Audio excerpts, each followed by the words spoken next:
刚刚进行完首脑会晤，又传闻要外交抵制北京冬奥。美国的内部政治斗争会不会推动下一轮对中国继续出招？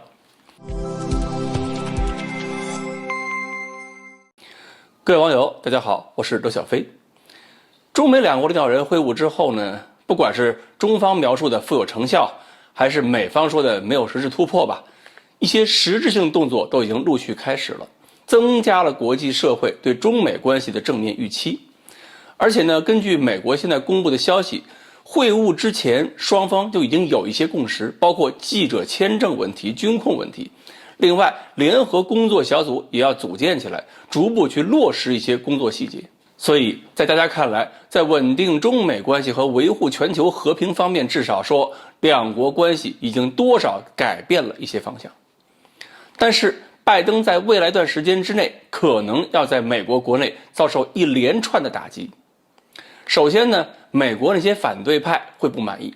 倒不是说反对中美关系缓和，主要是反对由拜登政府来实现缓和，而且即使缓和了，也要维持美国的绝对优势地位。这一点拜登没有让他们感觉到满意。在美国大使馆公布的拜登开场致辞中有这么一句，拜登说：“你们中国是世界主要领袖，我们美国也是。”原文是 "You are major world leader, and so is the United States." 拜登这话给人感觉，美国是打算承认中国和美国一样，具有全球的领导地位，而且跟2008年那时候不同啊。那时候说中美 G2， 美国还是有条件有期望中国改变制度。而这次拜登说，中国是世界的主要领导之一，中美共同承担世界责任，已经不管中国是什么体制，不设前提。即使是双方矛盾最尖锐的台湾问题方面，中美都坚持了各自立场，但是拜登的话也仅仅是把美国相关法律重复了一遍。而且事后接受采访的时候，有记者问中美之间现在关系太紧张，会不会出事儿？拜登说的是什么？拜登说什么事儿都不会出，只是台湾要自行做出选择。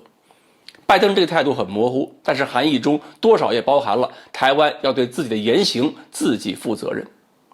而中方呢还表示愿意用最大努力去争取两岸和平统一，只不过如果最大努力争取之后还是无效，我们也不会承诺放弃使用武力。所以这一轮的较量也是在对立中互相交了底儿，算是防止误判的一种手法。这也就是为什么拜登对两国领导人的会晤做了如下描述。他说，我们从来不会在离席时还要猜测对方的想法。